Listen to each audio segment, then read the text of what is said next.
Tawagin niyo na lang po akong Yasi. Naniniwala po ba kayo sa kasabihang looks can be deceiving? May mga bagay o tao na kadalasan na ipagkakamali natin na maganda o mabuti base sa maganda niyang panlabas na anyo. Meron din naman na madali nating nahusgahan na masama dahil lang nakikita natin agad ay ang hindi kaaya-ayang itsura nila. Tungkol po dyan ang naging karanasan ko noong kabataan ko na gusto kong i-share sa inyo. Since elementary days ay aminado po akong isa akong bully. Nag-iisa lang po akong anak at siguro sa sobrang pagmamahal sa akin ng parents ko kaya na-spoiled nila ako at nagawang konsintihin ang pagiging bully ko. Nasa huling taon na ako ng elementary noon nang mag-transfer sa school namin si Siana, yung pinaka-paborito kong ibuli. Galing sila ng pamilya niya sa Pinatubo. Hindi naman siya yung tipo ng native na Aita. Medyo mapusyaw ang kulay niya at hindi kulot ang buhok na kagaya ng tipikal na Aita. Tahimik at mahiyain si Siana. Lagi lang nakaupo sa isang sulok. Pero hindi ko alam kung bakit pagkakita ko pa lang sa kanya ay mainit na agad ang dugo ko. Kahit wala naman siyang ginagawang masama sa akin o kahit na kanino. Sadyang salbahe lang siguro talaga ako nung mga panahon na yon. Kung ano-ano ang itinatawag ko sa kanya. May Sianang bulag kasi bulag na luwa ang isang mata niya. May iniluwa ng bulkan at anak ng mangkukulam. Nung umattend kasi ng meeting yung mama niya ay napagkatuwaan namin ng mga kaklase ko dahil sa anyo nitong mukhang mangkukulam talaga. Sa lahat ng pang-aalas ka namin na yun kay Siana, ni minsan ay hindi siya umalma o kumibo man lang, kaya parang mas na-challenge ako sa kanya. Naiinis akong makita na parang unbothered siya sa lahat ng ginagawa ko sa kanya. Hindi siya naapektuhan. Katunayan ay consistent pa siya sa top 1. Kaya lalo akong nanggigigil sa kanya. Hindi ako makapayag na siya lang ang nakatalo sa akin. Kaya isang araw, pinagplanuhan namin siya ng mga tagasunod ko. Hinaluan namin ng likidong pampadumi yung inumin niya. Sigurado akong magtatai siya at hindi makakapasok kinabukasan. May exam kami noon at alam ko kung gaano kahigpit si Ma'am Angela pagdating sa exam. Kinabukasan, kampante ako na hindi siya makakapasok at makakapag-take ng exam. Pero laking gulat ko nang datnan ko na siya sa classroom. Parang wala siyang iniinda. Maya-maya, sunod-sunod kaming napatakbo sa CR ng mga tropa ko. Kami yung nag-LBM. Galit na galit ako noon. Napilitan kaming magsiuwi dahil di namin napigilang mapadumi sa palda. Mula noon ipinagkalat ko na mangkukulam talaga silang mag-ina.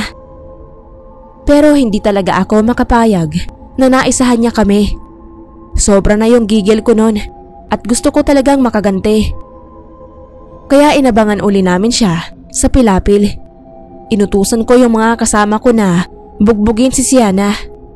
Tapos ay ginupit-gupit ko ang buhok niya. Pero hindi ko akalaing lalaban si Siana. Nagpambuno kami at nag-agawan sa gunting hanggang sa aksidenteng matusok ko siya sa kabilang mata. Nagtatarang sa sakit si Siana at nagsisigaw. Nataranta naman kami nang makita naming dumudugo na ang mata niya. Kaya kakaripas na sana kami ng takbo nang magulat kami sa biglang pagsulpot sa harap namin ni Ma'am Angela. Yung maamo at malaanghel na mukha ni Ma'am Angela ay nagbago.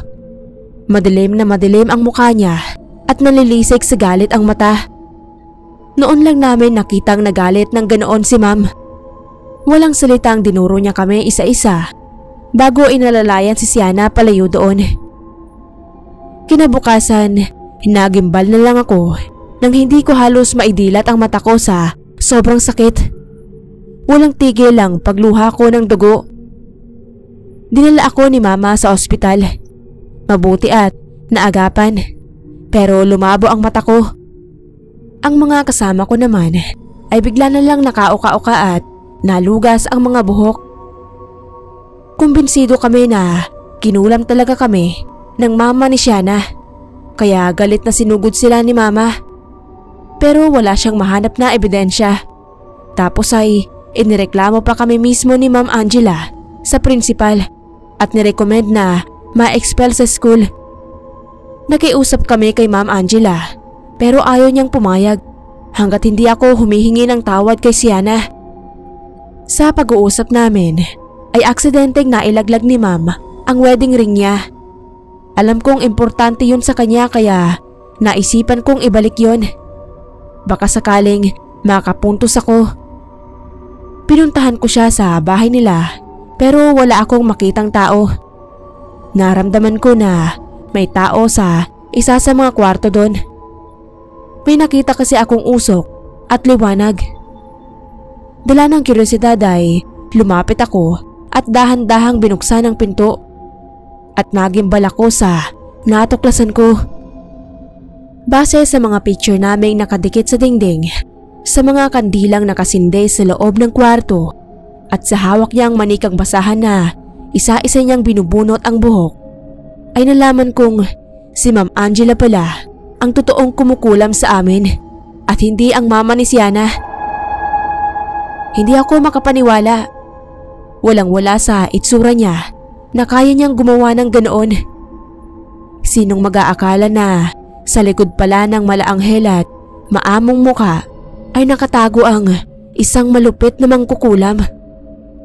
Sa takot ay hindi ko ipinaalam kay Ma'am na natuklasan ko ang lihim niya. Humingi ako ng tawad sa kanila ni Shiana at hinayaan naman niya akong makagraduate ng elementary.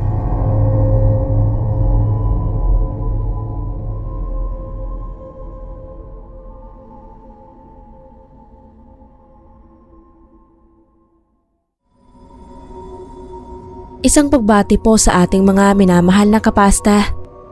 Tawagin niyo na lang po akong Mercy. Year 2021, nang magsimula akong makinig ng mga horror story sa channel na to. At yun din po yung taon kung kailan nakaranas kami ng isang hindi magandang pangyayari. Hindi namin akalain na maka-encounter kami ng isang taong maitim ang budhi. Sa kabila ng ginawang pagtulong ng mama ko sa kanya, ay nagawa pa niyang ipahamak ito. Tatlo po kaming magkakapatid na maagang naulila sa ama. Magmula noon ay mag-isa na kaming itinaguyod ni mama sa pamamagitan ng pagtitinda ng mga gulay sa palengke. May maliit po kaming pwesto doon. Isang araw, may dumating sa pwesto namin na matandang babae. Pinapunta daw siya doon ni mama para tulungang makuha ang pwesto sa tabi namin. Nagulat ako kasi ang pagkakaalam ko ay inaabangan din ni mama yon para pwestuhan naman namin ng mga prutas. Pero naawa daw siya doon sa matanda na bago pa lang niya nakilala. Nasunugan daw at gusto uling magsimula kaya nagpaubaya na lang siya. Wala akong nagawa kasi ganun talaga ang mama ko, mapagbigay. Sa mga unang araw pa lang ng pagsisimula ni Aling Eva ay hindi ko na nagustuhan ang estilo niya sa pagtitinda. Una, lagi siyang nakamasid sa bawat kilos namin. Sa tuwing mapapatingin ako sa kanya ay nakikita kong nakatutok ang mata niya sa mga paninda namin. Hindi ko alam kung bakit parang bantay-bantay niya kami. Sa tuwing may mga bumibili sa amin, lalo na pag nilampasan siya, ay nahuhuli kong umiismid at umiirap siya. Sinabi ko yun kay mama, pero sabi niya wag ko na daw pansinin at baka ganoon lang talaga siya.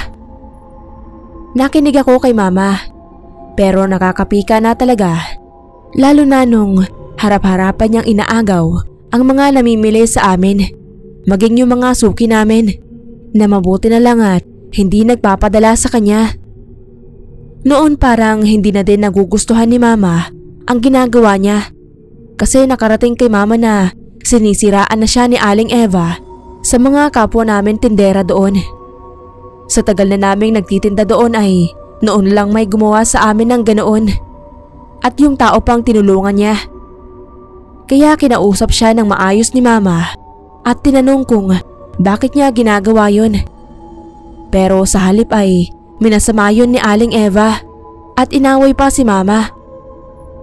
Pinili na lang ni Mama na huwag patulan. Tutal ay patuloy naman ang magandang blessing sa amin. Lalo pang dumadami ang mga suki namin at lumalakas ang benta. Pero magmula din nung engkwentro ni Mama at Aling Eva ay may napansin akong mga pagbabago kay Mama. Naging malituhin at makakalimutin siya. Para siyang lutang at wala sa focus. Kundi nagkakamali sa pagsusukli ay natatangayan naman kami ng paninda ng mga mapagsamantala. Madalas ding sumasakit ng matindi ang ulo niya. Dahilan para hindi siya makapagkatulog. Dahil din siguro doon kaya naging mainitin ang ulo niya at maiksi ang pasensya. Palagi niya tuloy na susungitan ang mga mamimili namin hanggang sa may nakaaway na siya. Napansin iyon ng mga kapwa namin tindera at suki. Ang laki daw ng ipinagbago ni Mama. Malayo sa dating ugali niya na mabait at malambing. Nag-aalala na ako kasi unti-unti nang nawawala ang mga suki namin. Naglilipatan na sila kay Aling Eva na napansin kong laging nakangisi ng nakakaloko sa amin. Lalo na pag nakikita niya si Mama sa hindi magandang eksena. Pero higit ang pag-aalala ko kay Mama dahil may mga pagkakataong bumubulong-bulong siya na tila may kinakausap kahit wala naman. Hindi ko na nga muna siya pinapapunta sa palengke para makapagpahinga na lang siya kung ano man ang ikinaka-stress niya. Isang beses, pinilit ko siyang magpatingin sa doktor pero nagalit pa siya sa akin. Hanggang isang araw, kinausap ako ng isang matandang lalaki na matagal na naming suki. Sabi niya, may sakay daw si Mama. Hindi ko alam kung anong ibig niyang sabihin nun, pero pinayuhan niya ako na mas mabuting ipatingin ko si Mama sa isang albularyo. Dati raw siyang albularyo, kaya alam niya na may sumasalbahe kay Mama. Kaya lang ay matanda na siya at matagal na siyang hindi nanggagamot. Ipinasa niya kami sa kaibigan niyang albularyo din. Mas magaling daw yon sa kanya at aktibo pa. Inuwi ko muna sa bahay ang mga paninda namin para doon muna itinda ng mga nakababata kong kapatid. Inasikaso ko muna ang pagpapagamot kay Mama. At tama nga yung matandang suki namin na may nagpalipad hangin nga kay Mama. Hindi nakamamatay pero target na sirain ang isip ni Mama. Kinontra yon ng albularyo at pinagaling niya si Mama. Galit na galit ako nang makumpirma ko ang hinala ko na si Aling Eva nga ang may kagagawan nun. Dahil sa matinding inggit niya kay Mama. Kaya kahit alam kong tututol si Mama, ay pumayag akong balikan ng albularyo si Aling Eva. Makabawi man lang sa ginawa niyang pamimerwisyo sa amin. Hindi ko alam kung paano niya ginawa, pero pinalanta niya ang lahat ng gulay na paninda ni Aling Eva. Nagkalugi-lugi ito hanggang sa hindi na makabawi at tuluyan nang umalis sa pwesto.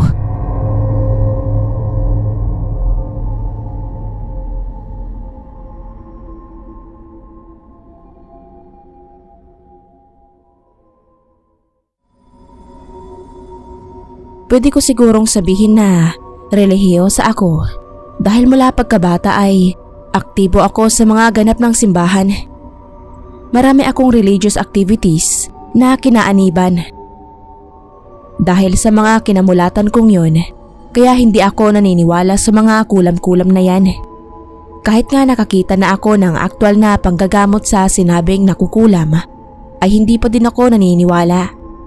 Pero nagbago po ang pananaw ko nang mismong ako na ang makaranas. Itago niyo na lang po ako sa pangalang Juliet. Bunso ako sa 5 magkakapatid Lumaki kami sa hirap ng buhay. Solo kaming itinaguyod ng tatay namin dahil maaga kaming naulila sa ina. Pero kahit ganun, hindi naman nagkulang si Papa sa paggabay at pagmamahal sa amin. Busog kami sa mga pangaral. Sadya lang sigurong baliko ang utak ng isa sa mga kapatid ko, kaya mas pinili niya ang komplikadong buhay. Tapos isisisi niya sa iba ang nangyaring kamalasan sa kanila. Itago na lang natin sa pangalang Lucy. Itong kapatid na tinutukoy ko. Bata pa lang ay sadyang pasaway na siya. Ako ang bunso, pero siya ang spoiled at pinakasakit din ng ulo. Mula nang isilang siya hanggang sa lumaki at magkapamilya, puro perwisyo at pasakit ang dala sa amin. Hanggang sa kamatayan na nga ng magulang namin ang pamemerwisyo niya. Nagkandamala siya sa buhay, sa sariling kagagawan din niya. Pero ang masakit, hindi siya ang nagdurusa, kundi kami. Kami ang nagpapasan ng responsibilidad na dapat ay sa kanya. Katwiran niya, damay-damay na. Hindi daw pwedeng siya lang at hindi ko po yun maintindihan. Hanggang sa sinawaan na ako. Gusto ko ng tahimik na buhay kasama ang pamilya ko, kaya inilayo ko ang sarili ko sa kanya. Tumutulong pa din ako sa pamilya niya, lalo sa mga anak niya, sa abot ng makakaya ko. Pero hindi ko na siya binigyan ng pagkakataon na makalapit pa sa akin. Ilang linggo mula nang huli kaming magtalo dahil sa panunumbat niyang hindi ko alam kung saan nanggagaling. Hindi ko na siya pinagkikibo. Kahit magkasalubong kami sa daan ay parang wala akong nakikita. Simula ng pangyayaring yun, unti-unti akong nakaramdam ng panghihina. Parang lagi akong hapong-hapo kahit wala naman akong mabibigat na trabaho. Nagsimula din akong hindi mapagkatulog. Lumabas ang anxiety ko. Sabi ng doktor, sobrang stress. Nagpahinga ako, nag-relax. Umiwas ako sa mga nakaka-stress sa akin. Pero mas lumala pa. Nagsimula akong makaramdam ng matitinding pananakit ng ulo at tiyan. Nagpabalik-balik ako sa doktor. Dumaan sa iba't ibang laboratory test. Pero walang maibigay na findings ang mga doktor, kundi stress lang daw. Patuloy sa panghihina ang katawan ko. Nawalan ako ng silbi dahil palagi na lang ako nakahiga.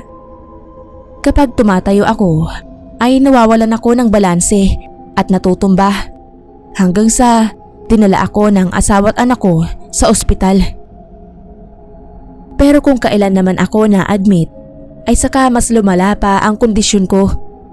Hindi ko na kasi talaga kayang kumain dahil isinusuka ko din.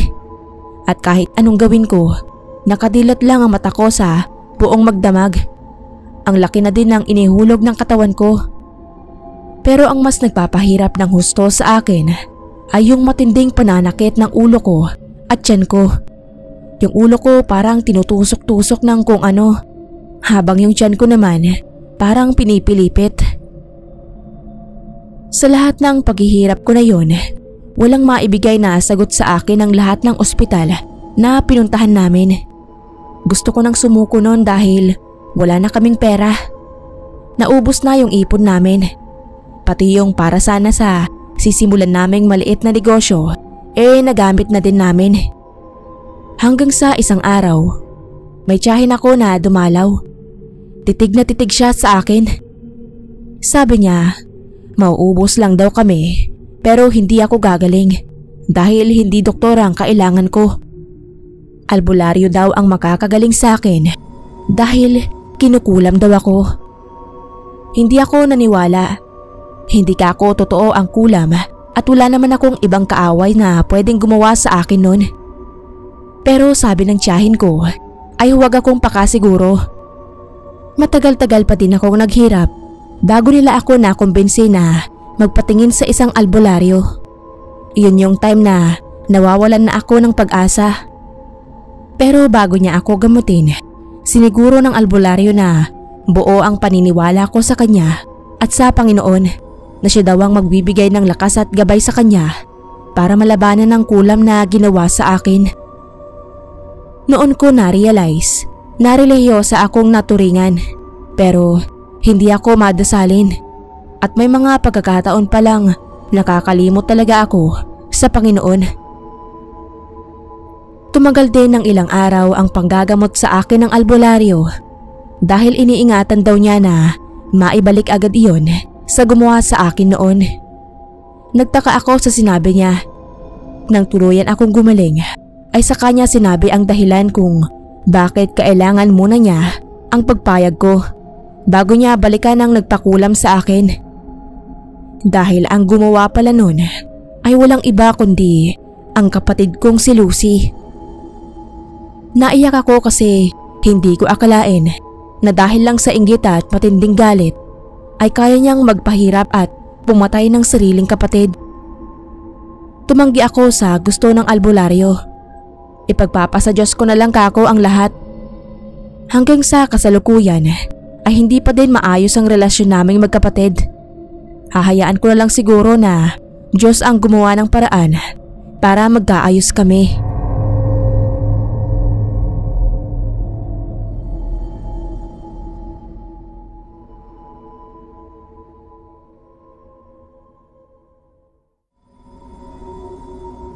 Magandang gabi o araw po sa lahat ng taga-subaybay o kung anumang oras po kayo nakakapakinig sa channel na to. Gusto ko lang po sanang ibahagi sa inyo ang isang pangyayari sa buhay ko kung saan may natuklasan ako sa pagkatao ko na ni sa hinaharap ay hindi ko inakalang magagawa ko. Magtatago po ako sa pangalang Fiona. 31 years old na po ako. Dalaga. At sa kasalukuyan ay nagtatrabaho bilang isang kitchen staff sa isang 3-star hotel. Ang kinagisnan kong pamilya ay tubong Bacolod pero lumaki at nagkaisip ako sa Cebu. Nag-iisang anak lang po ako kaya masasabi kong naibigay naman sa akin ng magulang ko ang lahat ng mga pangangailangan ko, lalo na ng pagmamahal. Napakabait po nila. Wala akong masabi kundi napakaswerte ko sa pagkakaroon ng mga magulang na kagaya nila. Suportado nila ako sa lahat ng bagay na naisin ko basta hindi makakasama sa akin. Hanggang sa pakikipag-boyfriend ko nung dumating na ako sa college nandyan lang sila sa tabi. Katuwiran nila kung sinong mahal ko at kung saan ako masaya, doon ako. Pero sa pangalawang naging boyfriend ko, si John Vic, medyo nagpapaalala si Papa na kung pwede ay kilalanin ko daw munang mabuti bago ko siya sagutin.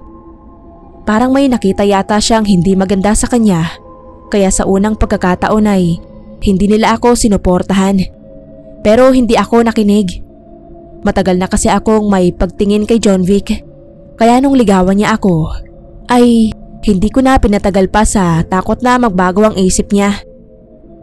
Naging maayos naman ang relasyon namin sa una. Pinatunayan namin sa magulang ko na karapat-dapat siya sa pagmamahal ko. Mabait siya at talagang ipinaparamdam niyang mahal niya ako. Kaya naman lalong lumalim yung nararamdaman ko sa kanya. Hanggang sa hindi ko namamalayan, nahulog na pala ako sa kanya. At dumating sa puntong ibinigay ko na sa kanya lahat-lahat ng meron ako. Dahil sa sobrang pagmamahal ko sa kanya, ay hindi ko napapansin na inaabuso at niloloko na pala niya ako. Hindi ko din kasi pinapansin ang mga babala nila Papa dahil tanging sa kanya na lang ako nakapokus nun. Hanggang sa nabuntis ako at nung hindi niya pinanagutan ay noon ko natuklasan na dahil lang sa isang pustahan kaya niya ako niligawan. Peke ang lahat ng kabaitan at pagmamahal na ipinakita niya sa akin dahil lang sa perang makukuha niya sa pustahan nila ng tropa niya. Kaya daw pinatulan niya ako. Ang totoo, may girlfriend talaga siya at magkasabwat din sila sa panluloko sa akin. Dalawa silang nakikinabang sa perang nahothot sa akin ni John Vic. Sa nalaman ko ay wala na akong ibang naramdaman noon kundi matinding puot. Hiyang-hiya ako sa magulang ko na hindi nagkulang ng paalala sa akin. Pero binaliwala ko lang. Wala na akong mukhang maiharap sa kanila, lalo't buntis pa ako noon. Sa galit ko, isang gabing nagmumukmuk ako sa kwarto ay kinuha ko ang litrato ni John Vic at nung girlfriend niya. May isang nagmamalasakit na nagbigay sa akin noon, kaya natuklasan ko ang totoo. Sa tindi ng galit ko ay kumuha ako ng gunting at tila wala sa sariling hiniwa ko ang mga mukha nila sa litrato. Naglalatang ang matinding puot ko sa dibdib at halos dumugo ang labi ko sa mariing pagkakalapat ng ngipin ko doon. Habang ginagawa ko yun ay sigirin ang patak ng luha ko sa litrato nila. Pero bigla akong natigilan nang may mapansin akong tila itim na usok na pumapalibot sa akin. Nang tumigil ako sa ginagawa ko ay unti-unti ding nawala ang usok. Kinabukasan nagimbal ako nang mabalitaan kong isinugod sa ospital si John Vic at yung girlfriend niya. Bigla na lang daw nagkaroon ng mga hiwa sa muka yung dalawa. Lalo akong nasyak nung maalala ko yung ginawa ko sa picture nila nung gabi. Hindi ko alam kung paano pero ramdam ko na may koneksyon yun sa nangyari sa kanila. Takot na takot ako kaya sinabi ko yon kina mama. Nagkatinginan sila at mas nabigla ako sa ipinagtapat nila. Hindi raw ako tunay na anak ng mama ko. Anak daw ako ni Papa sa isang babaeng malaki ang pagkakagusto sa kanya. Ginayuma daw siya noon at inagaw kay mama. Nagsama sila nang wala siya sa katinuan hanggang sa maipanganak nga ako. Ginawa daw ni mama ang lahat para mawala ang bisa ng gayuma. At nang bumalik sa wisyo si Papa ay tumakas siya at tinangay niya ako. Kaya kami napunta sa Cebu para pagtaguan yung babae. Pero makalipas daw ang ilang taon ay nabalitaan nilang namatay na ito. Isang mangkukulam daw ang babaeng yun na tunay kong nanay. At malamang daw ay naman ako ang kaalaman niyang yun. Yung matinding pagkapuot ko daw siguro ang nagpalabas sa kakayahan kong makapangulam. Kaya nasaktan ko nang hindi sinasadya sina John Vic. Halos matulala ako sa natuklasan ko sa pagkatao ko. Dinala ako nila mama sa isang albularyo. Sa pakiusap ko na din. Nagpatulong ako na mawala ang kakayahan kong yon dahil hindi ko gustong makapaminsala ng ibang tao. Sinasadya man o hindi. Naipagamot ko naman ng lihim sina John Vic. Pero mula noon ay lumayo na ako sa kanila at wala nang balita.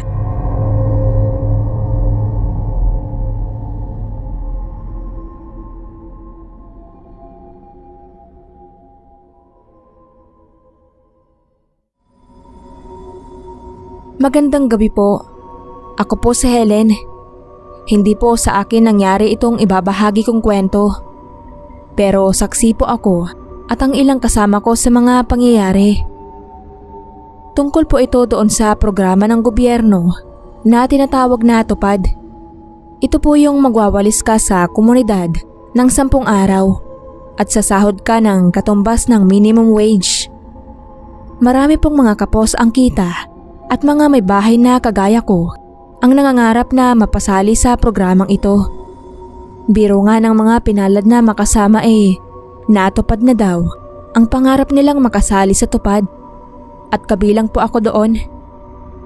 Nito lang nakalipas na buwan ay swerteng napasama ako sa magwawalis. Malaking tulong na din yon para sa kagaya kong hirap sa buhay. 10 kami sa isang grupo at ako ang ginawang leader ng taga-Dole. Magkakabarangay kami pero doon lang din kami nagkakilala ng mga kamiyembro ko. Sa bawat araw ay may isang area na naka-assign sa amin para walisan. Day 1 ng pagwawalis namin, doon kami na-assign sa eskinita kung saan nakatira ang isang miyembro ko na si Ate Esther. 7:00 pa lang ng umaga ay nagsimula na kaming magwalis. Suot ang mga uniform namin. Dahil maliit lang naman ang lugar at 10 kaming nagwawalis, wala pang 1 oras ay nawalisan na namin ang buong area. Pero dahil hanggang alas 11 pa ng tanghali ang tapos namin, ay lilibutin at wawalisin pa uli namin yon ng makailang ulit. Huminto lang muna kami saglit noon para uminom ng tubig dahil medyo mainit na din ng mga oras na yon. At paalis na nga sana kami ulit para magwalis nang mula sa isang bahay doon ay lumabas ang isang matandang babaeng nakasimangot, sabay buhos sa harap namin ng isang sakong basura. Walisan daw namin yon kung ayaw naming ma-report kay Mayor at sa Dole. Puro daw kasi kami chismisan lang doon. Nagkatinginan kami ng mga miyembro ko. Nabastusan kami sa inasal ng matanda. Sasagutin ko na sana dahil hindi tama yung ginawa niya, pero inunahan ako ni Ate Esther na kapitbahay niya. Sinabihan siya kung bakit niya ginagawa yon, pero matapang pa nga yung matanda. Kung ano-ano nang pinagsasabing hindi maganda sa amin. Lalo na kay Ate Esther na taon-taon na lang daw ay nakakasali sa tupad kahit may trabaho naman ang mga anak. Nangatwiran si Ate Esther doon, pero sarado na ang isip ng matanda. Sinaway ko na lang si Ate Esther para matigil na. Pagkawalis namin ng ikinalat niya ay umalis na kami agad doon. Nung ma-assign uli kami doon ay ganoon na naman ang ginawa ng matanda. Kaya nung sumunod pang araw ay iniwasan na namin ang tapat ng bahay niya. Ang kaso ay inireport niya kami kay Mayor. Kaya napilitan kaming walisin ang mga sadya niyang ikinakalat. Pero nananadya ang salbahing matanda. Isang beses ay may kasama ng dumi ng bata sa diaper ang isinasaboy niya sa winawalis namin. Kaya hindi na nakatiis si Ate Esther at kinumpronta siya. Lumalabas na matindi pala ang inggit at galit niya kay Ate Esther dahil lagi na lang daw ito ang napipili para sa tupad at siya ay hindi.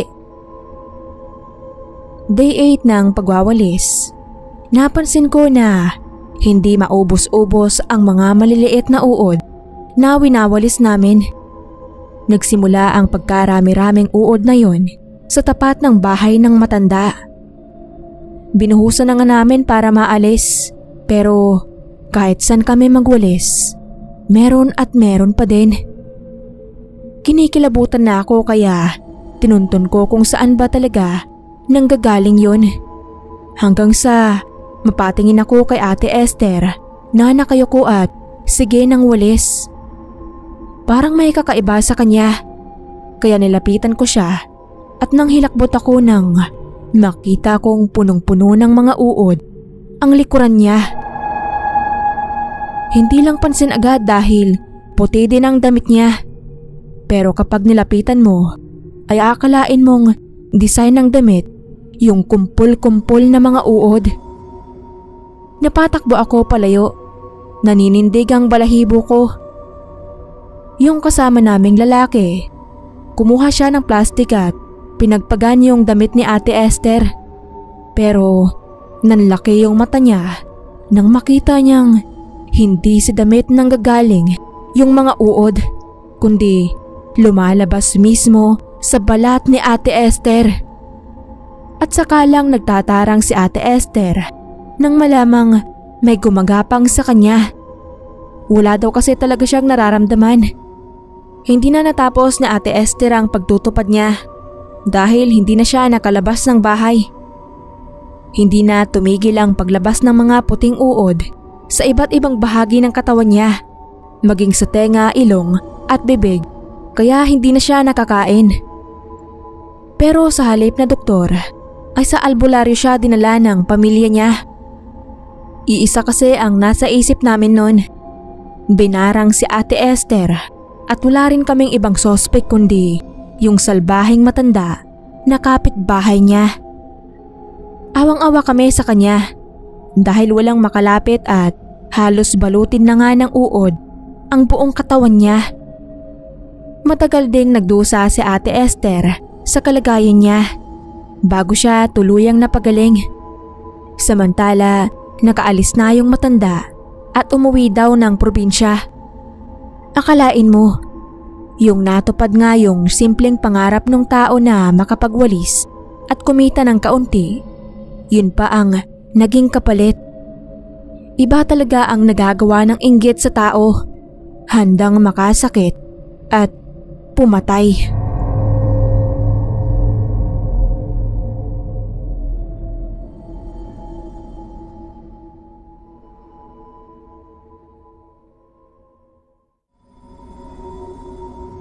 Ako po si Berna. Gusto ko lang po i-share sa inyo ang nangyari sa asawa ng katrabaho kong si Kuya Onad. Dito din po sila nakatira sa Tacloban.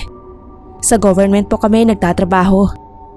Si Kuya Omeng ay maintenance doon at ang asawa niya po ay isang teacher sa public school dito sa Tacloban. Wala pa din silang anak noon.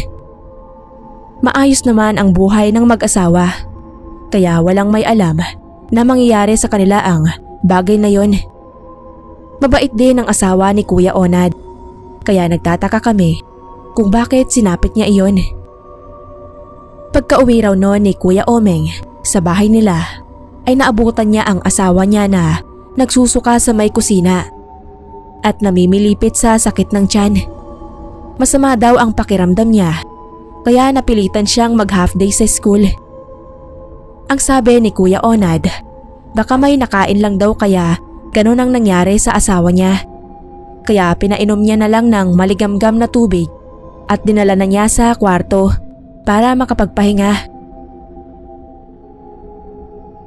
Bago raw makatulog ang asawa ni Kuya Onad, ay may naikwento siyang nakaalitan niyang magulang sa school. Napagalitan daw ng asawa ni Kuya Onad ang estudyante niyang lalaki dahil nagkating classes. Nagsumbong naman ang bata sa nanay at sinugod ang asawa ni Kuya Onad sa school. Pinagsalitaan daw ng masama ang asawa ni Kuya Onad. Medyo may edad na rin ang nanay ng estudyante. Noong una ay hindi nila pinag-isipan ng ganon, hanggang sa umuwi ngang masakit ang tiyan ng asawa ni Kuya Onad at sumusuka, kaya nag-half day sa klase. Hindi pa rin daw tumigil ang pagsakit ng tiyan ng asawa ni Kuya Onad at ang nakakapanindig balahibo pa daw ay nang mag-iba na ang kulay ng sinusuka ng asawa niya. Naging kulay itim na raw yon na parang amoy imburnal. Bukod pa doon ay nakakarinig sila palagi ng mga tunog ng mga palaka, bagay na pinagtatakhan nila. Dahil simula lumipat sila doon ay ngayon lang sila nakadinig ng mga palaka, hanggang sa maramdaman na rin ng asawa ni Kuya Onad na parang may gumagalaw sa loob ng tiyan niya at nagtatalunan. Takot na takot daw ang asawa ni Kuya Onad ng oras na yon at hindi nila alam ang gagawin dahil tama ang hinala nila na sa tiyan ng asawa niya nang gagaling ang tunog ng mga palaka. Lumaki din ang tiyan ng asawa ni Kuya Onad na akala mo ay 4 na buwang buntis. Pero imposibleng mangyari yun dahil may problema siya sa matres. Ilang araw pa simula mangyari yon sa asawa ni Kuya Onad ay hindi na siya makapasok sa school. Biglaan din ang pagbagsak ng katawan niya, pero ang tiyan niya ay nanatiling malaki. Nahihirapan din daw makatulog sa gabi at nahirapang huminga. Wala man daw sakit ang asawa ni Kuya Onad. Bigla lang daw yung nangyari sa kanya simula nang magkasagutan sila ng nanay ng estudyante niya. Naapektuhan na din ang trabaho ni Kuya Onad dahil siya lang ang nagbabantay sa asawa niya dahil ang mga kamag-anak nila ay nasa ibang lugar. Hanggang sa isang araw, nalaman na lang namin na namatay na ang asawa ni Kuya Onad. Dinala daw niya iyon sa albularyo at nalaman nga na may sumalbahe sa asawa niya. Ang sabi daw ng albularyo, dapat daw sa simula pa lang ay dinala na sa kanya para naagapan ang pwedeng mangyari. At nalaman din na Ang sumalbahe dito ay isang babae at isa lang ang naisip nila. At yun ang nakasagutang nanay ng asawa ni Kuya Onad. Gumamit daw ng mga palaka para gawin ang pambabarang. Sa araw din ng burol ng asawa ni Kuya Onad ay nakita nila na may mga maliit na palaka sa loob ng kabaong nito. Kaya binuksan nila iyon para makalabas. Na-depress din si Kuya Onad dahil sa nangyari sa asawa niya. Matagal din siya bago nakabalik sa trabaho at umuwi muna siya sa mga magulang niya sa Cebu. Hindi na rin nagawang gumanti pa ni Kuya Onad sa gumawa nun sa asawa niya at ipinagpasa Diyos na lang niya ang mga nangyari. Hindi na rin naman daw pumasok ang estudyanteng napagalitan ng asawa niya at lumipat na ng paaralan. Kaya alam na nila kung sino ang may gawa ng pambabarang.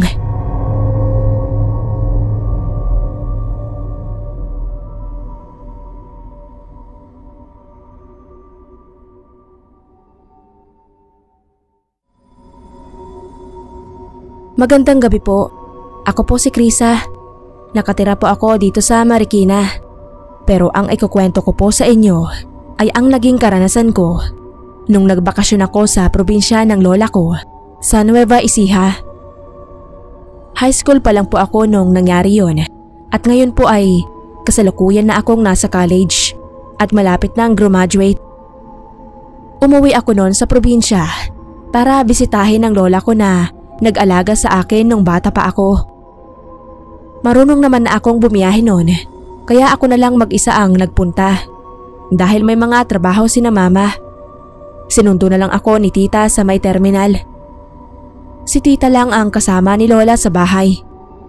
Malakas pa naman si lola pero kailangan niya pa rin ng makakasama. Tuwang-tuwa si lola nang magbakasyon ako sa bahay nila. Nang dumating ako sa bahay nila lola, pakiramdam ko ay may nakatingin sa akin sa paligid.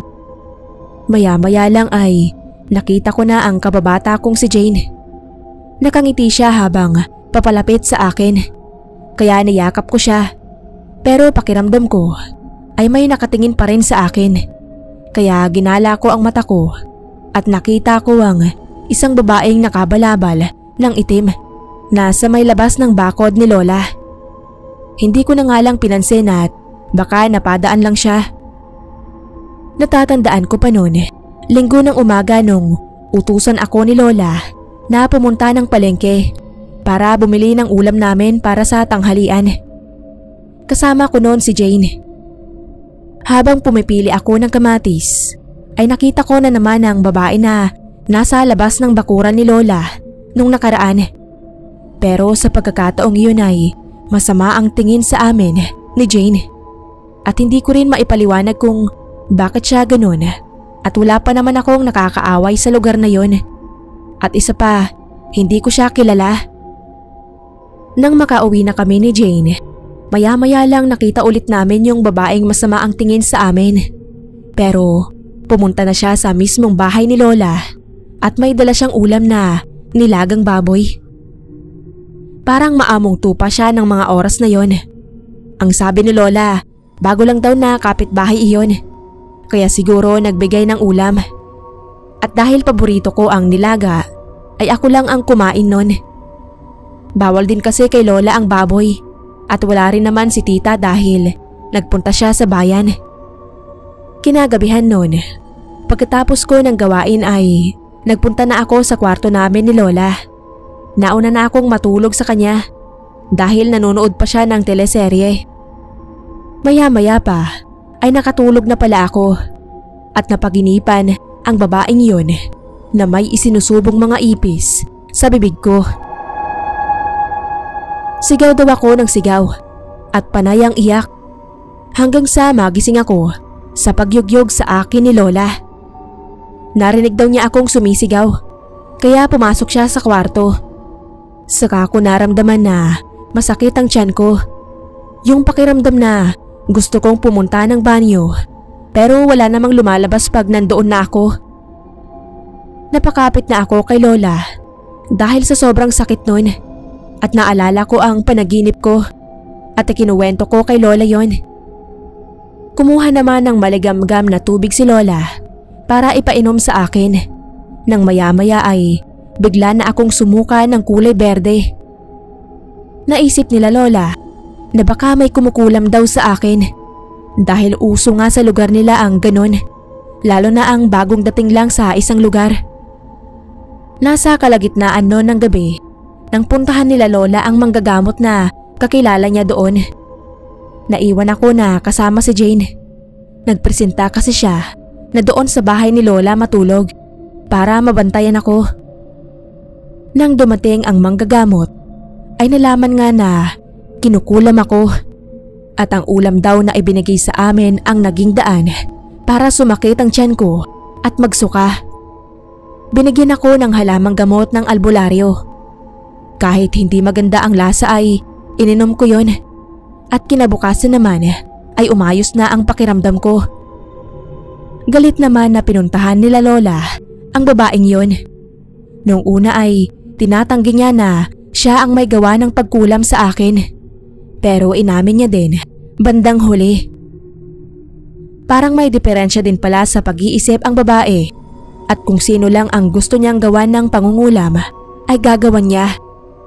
Kaya nagpa siya ang mga tao doon na ipetisyon na lang siya at paalisin sa lugar para wala na rin siyang magambalang ibang tao.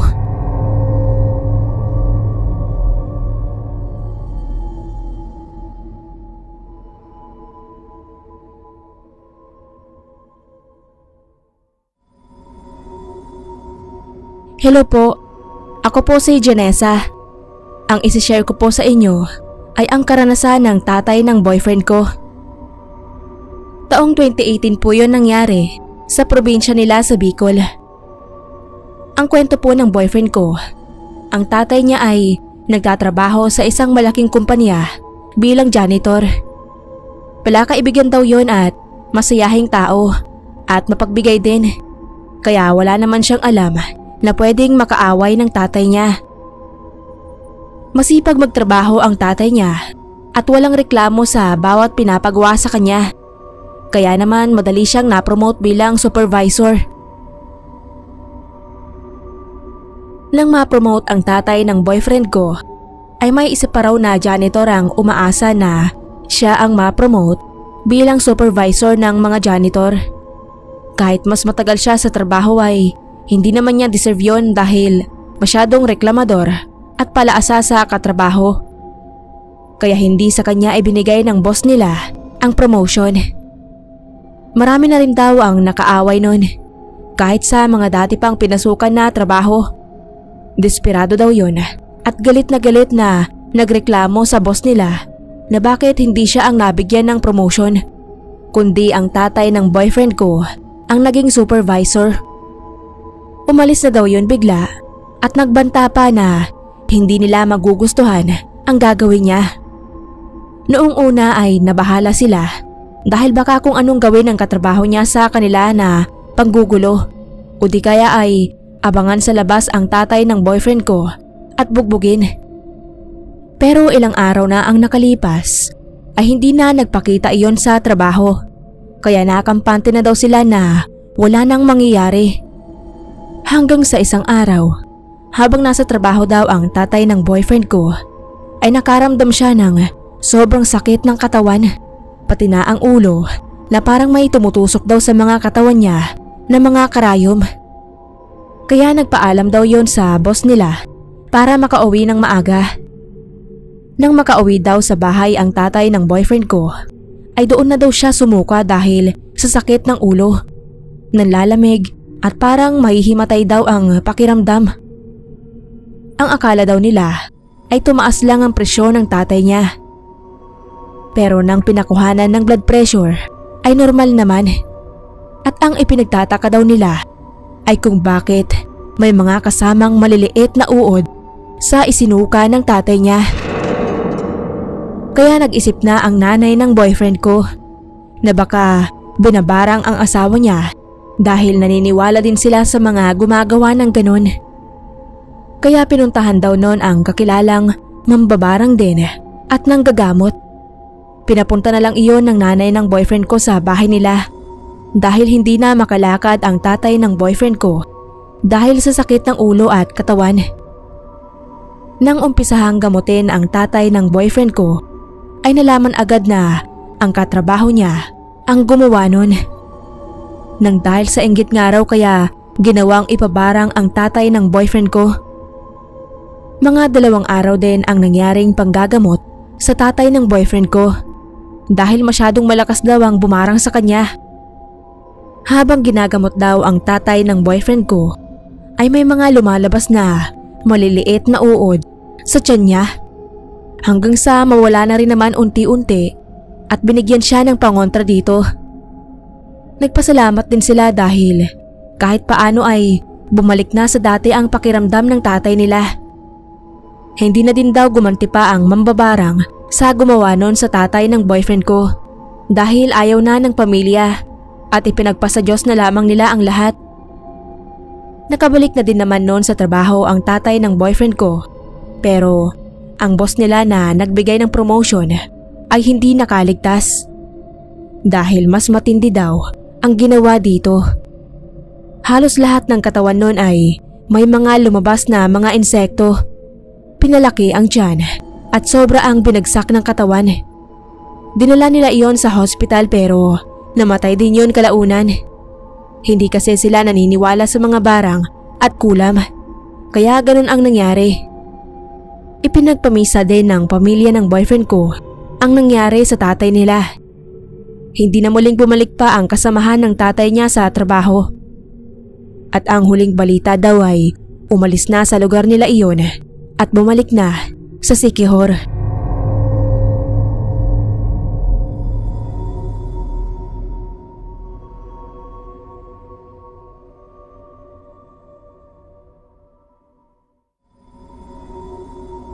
Good morning po sa inyo. Tawagin niyo na lang po ako sa palayaw kong Desa. Taga dito ako sa Bacolod. Gusto ko lang din po ibahagi sa inyo ang personal experience ko noong 2017 dito sa Bacolod din. Ang bahay namin ay malayo sa bayan. Kailangan pang sumakay ng tricycle. Marami naman kaming kapitbahay pero ang mga nakapaligid sa amin ay mga palayan at taniman ng gulay.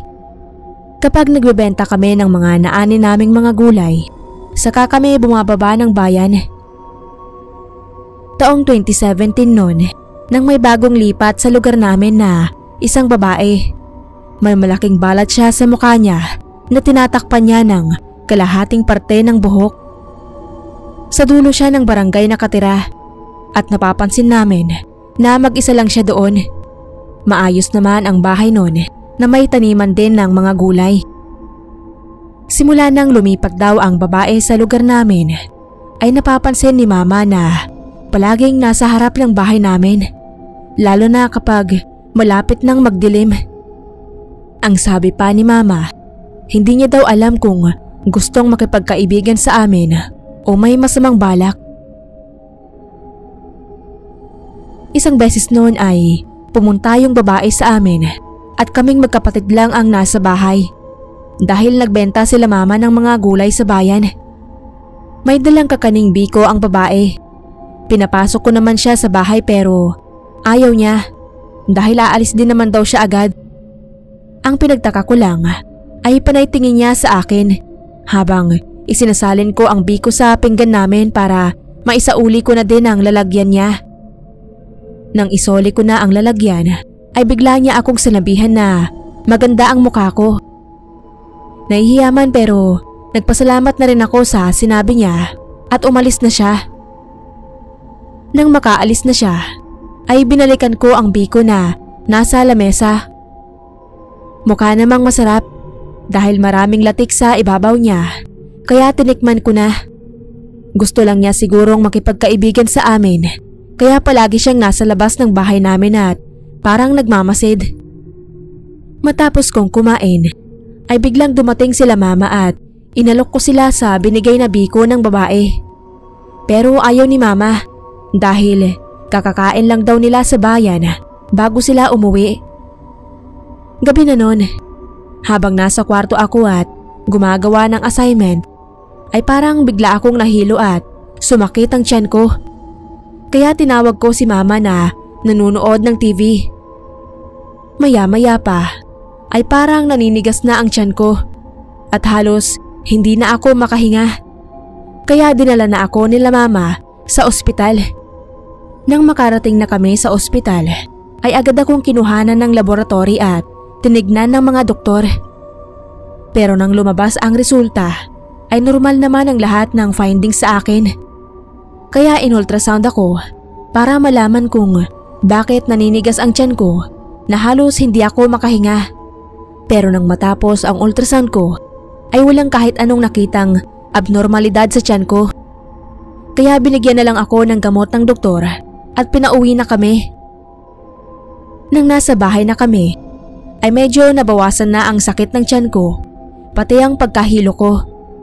Pero kinabukasan ay nagulat na lang ako nang biglang lumaki ang tiyan ko. Samantalang hindi naman ako nakakain bago ako matulog. Natakot ako ng oras na yon at hindi ko na alam ang gagawin ko. Pati sina mama ay natatakot na rin at nagtataka dahil bigla lang naman daw ang nangyari sa akin. Nang minsang dumalaw sa akin ang ninang ko ay tinanong niya ako kung may nakaaway daw ba ako bago mangyari sa akin. Itinanggi ko naman yun dahil wala naman talaga akong nakakaaway at tinanong pa niya kung ano pa ang mga naramdaman ko. Pagkatapos noon ay sinabi ng ninang ko sa mama ko na kung dalhin daw kaya ako sa albularyo sa bayan dahil baka may kumukulam sa akin. Hindi naman nagdalawang isip sina mama na dalhin ako sa albularyo.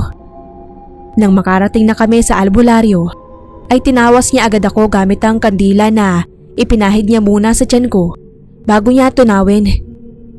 Nang matapos na ang pagtawas ay may ipinakita siya sa amin na hugis ng isang babae na may itim na balat sa muka at yun daw ang kumulam sa akin na idinaan sa pamamagitan ng pagbibigay ng pagkain dahil naiinggit daw yun sa mukha ko.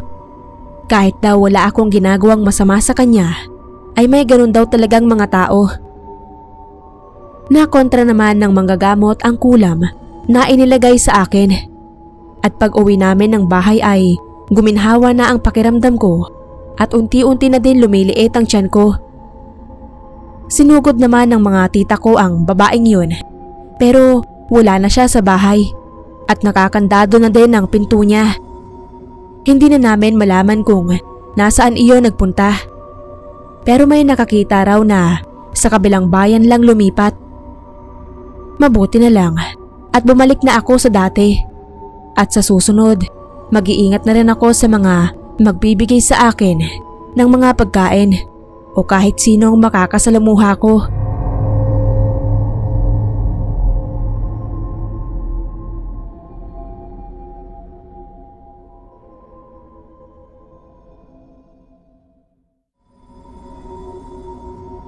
Hello po sa inyong lahat. Ako po si Mary Rose. May nangyari po sa tita ko. Mga 7 taon na ang nakakaraan. Itago na lang po natin siya sa pangalang Minda.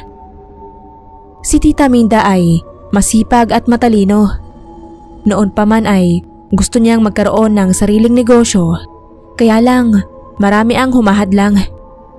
Katulad na lang ng wala siyang lakas ng loob na gawin mag-isa lang o di kaya ay hindi pa sapat ang naipon niyang pera para makapagtayo ng negosyo.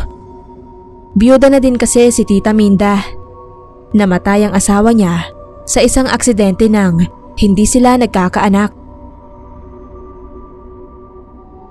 Hanggang sa isang araw, naikwento niya sa kaibigan niya ang balak niyang ipatayong negosyo. Naging interesado naman ang kaibigan niya sa balak ni Tita Minda at nagsabi siya na gusto niyang maging kasosyo ni Tita Minda dahil may tiwala naman sila sa isa't isa.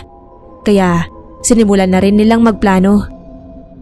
Lahat ng naipon ni Tita Minda ay pinasok niya sa bagong negosyo. Pinagsabihan din siya ni mama na maging maingat sa kasosyo niya. Pero hindi siya nakinig. Mga ilang buwan din ang lumipas nang maipagawa na ang maliit na restaurant nila tita. Malapit lang din sa lugar namin yon. Naging maayos naman ang lahat. Maraming kumakain sa restaurant nila Tita Minda at lumaki rin ang kita nila bawat buwan. Pero nang dahil na rin sa malaking perang natatamasa nila Tita Minda at ng kaibigan niya, ay nasira din ang pagkakaibigan nilang dalawa. Nagkaroon ng away ang dalawa at ng mga panahong iyon ay napapansin din namin ang pagbabago sa katawan ni Tita Minda. Unti-unti siyang pumapayat hanggang sa halos butot balat na lang siya at hindi mo na rin makikilala ang dating itsura niya. Sobra kaming nag-alala sa nangyayari sa kanya.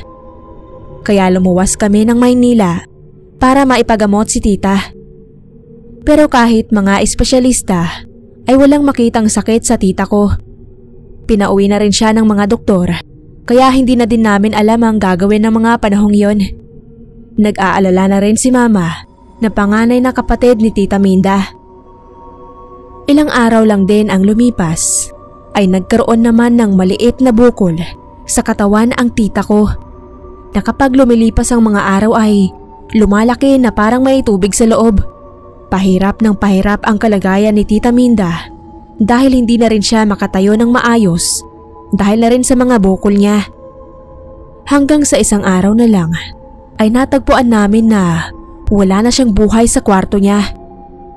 At ang mas pinagtaka namin at kinatakot ay ang paglabas ng insekto sa mga bukol ni Tita Minda.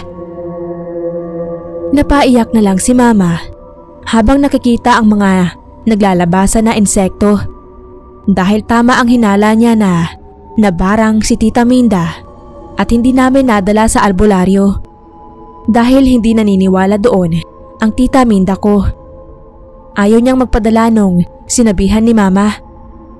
Sa pagkawala ni Tita Minda ay ang kaibigan na niya ang namahala sa restaurant nila at siya rin ang pinag-iisipan namin na gumawa nun sa tita ko. Kahit pa dumalaw naman siya nung nakaburol si Tita Minda. Hindi na rin kami nag-aksaya pa ng oras para ipaglaban ang hatian nila ni tita sa restaurant. At dahil kung siya talaga ang gumawa nun kay Tita Minda, hindi din malayong gawin niya sa amin ng pangbabarang dahil sa kasakiman niya sa pera. Kaya ipinagpasa Diyos na lang namin ang nangyari sa Tita Minda ko.